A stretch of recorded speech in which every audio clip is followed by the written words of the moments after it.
पीयूष राय जी हैं जो कृष्णानंद राय के पुत्र हैं और एक लंबे अरसे से इंतजार कर रहे थे इस फैसले का। पीयूष राय जी, आज कितने सालों का इंतजार जो है आज का आपका पूरा हुआ? देखिए, मैं अभी कोर्ट का फैसला क्योंकि अभी मुख्तार के रिलेटेड सजा पे आया है, अभी मैं पूरा फैसला पढ़ लूँ। और देखिए, अगर मुझे मानना है कि न्यायपालिका एक स्वतंत्र संस्था है और कम से कम हमें एक जिम्मेवार नागरिक होने के नाते हम सबको इंतजार करना चाहिए पूरे फैसले का, क्योंकि हम इसमें केवल मुख्तार ही नहीं है, अफजाल हैं, उनके भाई एजाजुल हक हैं। तो सभी आरोपियों के खिलाफ क्या फैसला आता है उसी के बाद इस पे आगे की टिप्पणी करना उचित है। मुख्तार अंसारी को जिस तरीके से 10 साल की सजा हुई है और 5 लाख का जुर्माना हुआ है, 2019 में जब सीबीआई कोर्ट से राहत मिली थी उसके बाद भी आप लोग लगातार न्याय की लड़ाई लड़ते रहे। 18 साल हो गए इस न्याय की लड़ाई को। आज लगता है कि वो तपस्या पूरी हुई आप लोग? बिल्कुल, मैं एक चीज़ तो ज़रूर कहूँगा कि जिस चोटी को काट के, जिस शिखा को काट के इन्होंने अपने साम्राज्य को स्थापित किया था, आज वही शिखा को स्थापित करते हुए पूजनीय महाराज जी और न्यायपालिका का मैं आभार व्यक्त करता हूँ कि आज वो शिखा का सम्मान जो मेरे सर पे भी है, वो उसको रखते हुए आज न्यायपालिका ने हम लोगों के साथ न्याय किया। 2005 में जब ये घटनाक्रम हुआ था, उस समय जैसा कि आप बता रहे हैं, जिक्र कर रहे हैं, उस शिखा को काट कर इन्होंने अपनी माफिया राज को कायम करने की बात कही थी। आज समय बदला है और न्याय के तराजू में वो चीज़ें सामने आई है और आज न्याय मिला है।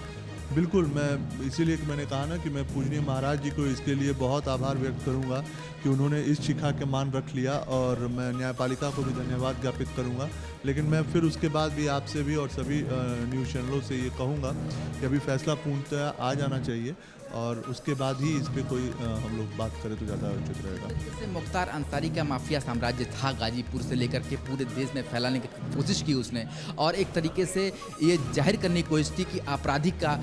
किस तरीके से आगे बढ़ा। पर आज वो समय आ गया है कि जब वही अपराधी लगातार जेल की सलाखों के पीछे हैं और एक के बाद एक जो फैसले हैं उसके बेखुद में जा रहे हैं और उसका आपराधिकरण जो है वो खत्म होता हुआ दिख रहा है। बिल्कुल, अब यही जीरो टॉलरेंस की नीति पूजनीय महाराज जी ने इस प्रदेश में लागू किया है, क्योंकि एक भयमुक्त समाज का जब तक निर्माण नहीं होगा तब तक एक प्रदेश विकास के रास्ते पे आगे नहीं बढ़ सकता है। तो मेरा मानना है कि जो समाज की अपेक्षा आज सदियों से राम राज्य की जो हमने परिकल्पना कर रखी थी उसके तरफ हम अग्रसर हो चले हैं, और वो भी एक ऐसे योगी के हाथों में ये कमान है कि जो मुझे विश्वास है कि आने वाले बहुत तो नहीं, अगले 10 सालों में एक राम राज्य को स्थापना हम इस प्रदेश में देखने जा रहे हैं। 97 के दौर कह ले या 2000 का दौर कर ले, उस समय मुख्तार अंसारी का जो आतंक था, जो देखा जाता था, नंद किशोर रुंगटा का अपहरण, हत्या हो या फिर आपके पिताजी की हत्या की बात हो, तो उस समय ये कहा जाता था कि कभी भी उनका सूरज नहीं डूबेगा। आज सूरज डूब, अब ये एक ठीक है, ये सब सारी बातें हैं, सूरज डूब गया उग गया, उससे नहीं मतलब हमारा। लेकिन हाँ, ये है कि अब माफियाओं को ये ज़रूर सोचना पड़ेगा कि अब माफियाओं को यहाँ से सख्त संदेश